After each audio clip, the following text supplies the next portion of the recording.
Real-time closed captioning for Watch Fox News at 10 is provided by a grant from the state of South Carolina. Live from the Watch Fox studios, this is Watch Fox News at 10. The sun finally made an appearance this morning over the Midlands, but we won't be seeing much of it in our near future. Thanks for joining us this evening. I'm Leah Holloway. Hope you had an opportunity to spend a little time outside this afternoon because the forecast this week is not looking too bright. It's been a little all over the place for the last few weeks, actually. Our Watch Fox team caught up with a few people today to hear their thoughts on the forecast. This is kind of a warm Christmas for us. So many days that are warm too. Usually we'll catch one or two, but this is it's uncanny. Odd. Yeah, we can't believe it. Yeah, this is amazing actually. You're gonna be out here. You can wear shorts today if you wanted to. Yeah. Last year I remember was warm, but it was not as hot as this year. Very comfortable in summer dress. Hate wearing sweaters. We both live in New York, in Manhattan. I'm originally from here, and I've never had a warm winter quite like this, and the weather that's here is pretty much being reciprocated in New York as well. I'm very concerned about the rain. You know, I don't want to see any more flood in Colombia. Oh, we better get some rain boots, right? But it's not the best for my business. We're going out here selling insurance, knocking on doors. That's not the best thing to do in the rain. It'll just stay between 70 and 50. I'm good. Yeah, that would be nice, but I like the cold. It makes the feeling, the spirit of the season feel right. I'm good without it. Crews sifted through debris Sunday for possible victims of the deadly storms and tornadoes that hit North Texas Saturday. The National Weather Service says the twister that slammed the city of Garland was an EF4. That's the second most powerful tornado rating, with winds between 156 and 200 miles per hour. Nick Valencia has more on the devastation. Wow! Oh my gosh, it's big! It's hitting stuff.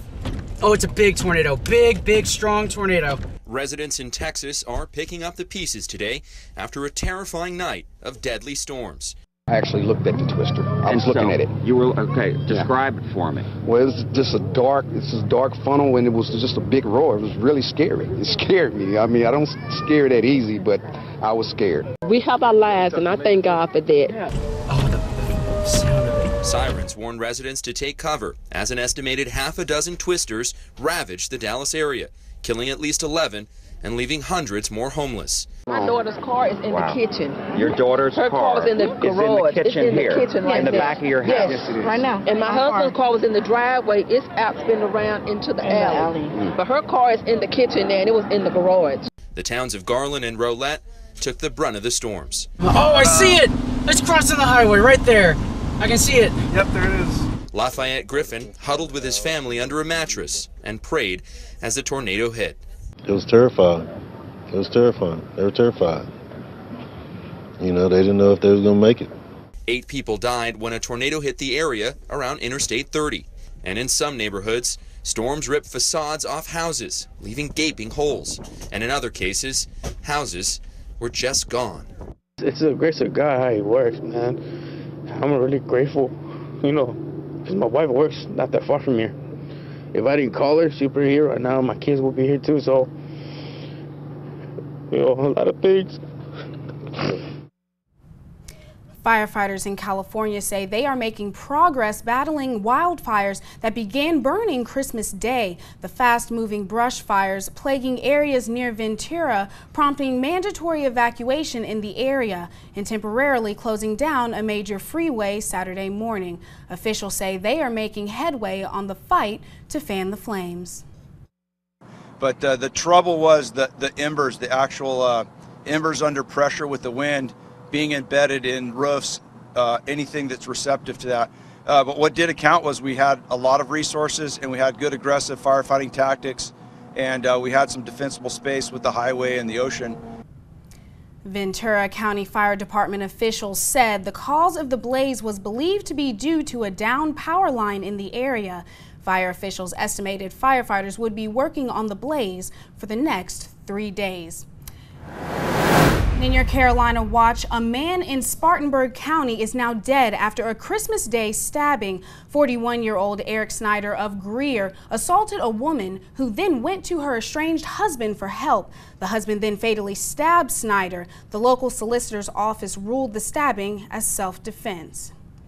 Now, Richland County deputies are investigating a fatal shooting in Eastover. It happened just before 5 this evening. One man was shot in the upper body on Megan Court. He was pronounced dead this afternoon. Authorities say they have one person detained at this time. And a North Carolina man has died after his motorcycle wrecked in South Carolina. The deadly accident happened Sunday morning on Interstate 77 southbound in Rock Hill. The victim was identified as 29-year-old Joshua David Pardue of Statesville, North Carolina.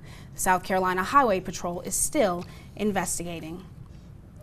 The Spartanburg County coroner says a 36-year-old man has been found dead behind a Hardee's in Cowpen. Coroner Rusty Clevenger says Brent Lee Tessner of Cowpens was found in the road behind the restaurant on Sunday morning. Clevenger says he died shortly after being taken to an emergency room. He says the death is being treated as suspicious. The county sheriff and highway patrol are involved in the investigation. And officials say solar panels atop Charleston County's jail are still working 4 years after the manufacturer went out of business, but no one knows how much power they're producing. The panels have been cutting the jail's utility bills since their 2011 installation. But how much they're saving taxpayers is questionable. Authorities say the monitoring equipment isn't working. Making national headlines, officers in Chicago are under fire once again after 3 shootings, 2 of them fatal this weekend. Michelle Gallardo has more. She had nothing to do with this. She was just answering the door for the police. 3 people shot by police in 2 separate incidents in less than 12 hours, 2 of them fatally. And the timing couldn't be worse. In both cases, there are questions about whether the shootings were warranted. But neither Chicago police nor IPRA, the agency tasked with investigating all police shootings, are saying anything. I understand that you all and all Chicagoans are anxious for answers as to what happened here.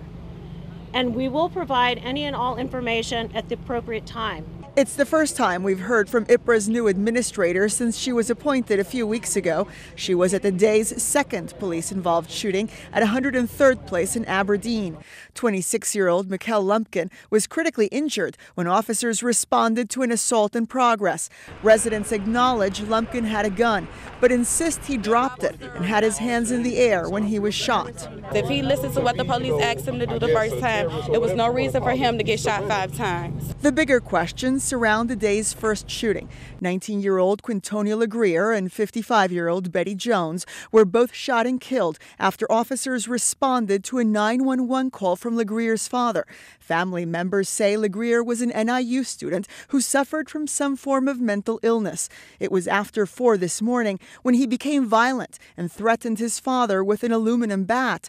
His father called police and then called his downstairs neighbor to open the door when officers arrived.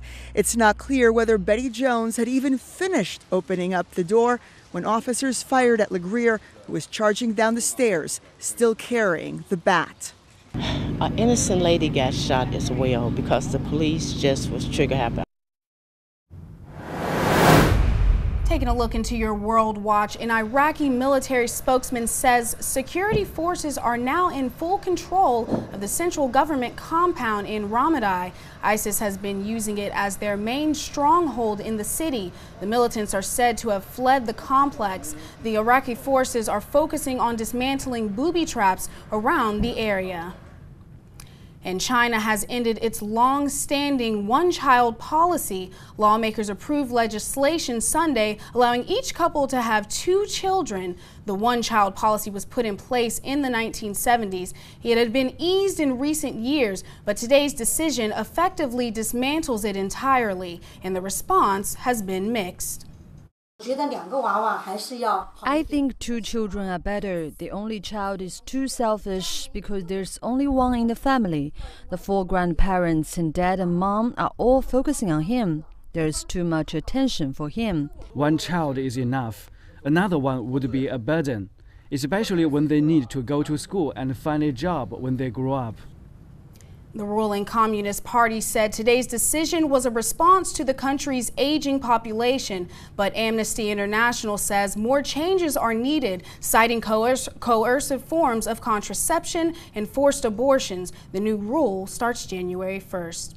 And also in China, no, that isn't fog, it's haze. The capital city, Beijing, saw better air quality this weekend thanks to a cold front. However, moderately hazy weather will return to many provinces and cities in northern China next Monday as the cold front leaves. And some places will be shrouded in heavy haze. The National Meteorological Center forecasts that the hazy weather will linger in the region for the next 10 days.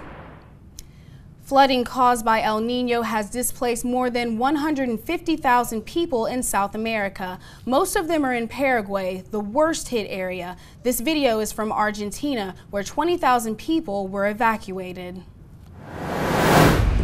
The presidential candidates are gearing up for the final days of campaigning in 2015 and looking towards the primaries and caucuses. Fox News correspondent Brian Llenas is in New York with the latest. With just a little more than a month to go before the first primary caucus, the presidential candidates took to the Sunday morning talk shows, and some are coming out swinging. What Trump does is he complains about everything. I mean, it's a really good top of the story, you know, Trump's rising and everything. Yeah. Wait till we start voting. The latest Fox News polls show Donald Trump pulling 39% among Republican primary voters. But Trump says despite how others may paint him, his campaign is not all about anger. I'm not tapping into the anger, and some people have said I'm doing that. But I'll tell you what, if you have another 4 years of like a Hillary, of that kind of mentality and thinking, we're not going to have a country. And even with a dozen GOP candidates still in the race, most of the campaigns are giving no signs of slowing down. I get so amazed that people act like that this is all settled. It's never settled this far out. Why don't we wait till the voters make the decision? Then we'll have a better picture of where this is all headed. On the Democrat side, Senator Bernie Sanders is trying to get back on message, saying he wants to put the data breach controversy behind him. There were two breaches. We screwed up on one, and the other one, we did the right thing. I think for the American people, there are far more important issues, you know, having to do with the disappearance of the American middle class. So I think on both sides, we'd like to focus on the real issues. The campaigns will be in full force as 2015 comes to an end. Hillary Clinton heads back to New Hampshire. Bernie Sanders will be in Iowa, and Donald Trump will ring in his new year in Times Square with Fox News. In New York, I'm Brian Llenas, Fox News. Well, still to come on Watch Fox News at 10 tonight, the box office numbers are rolling in, and Star Wars is already off to a fantastic start. Plus, why are California's professional cheerleaders celebrating off the field? I'm Claudia Cowan in Oakland, California. I'll have that story just ahead.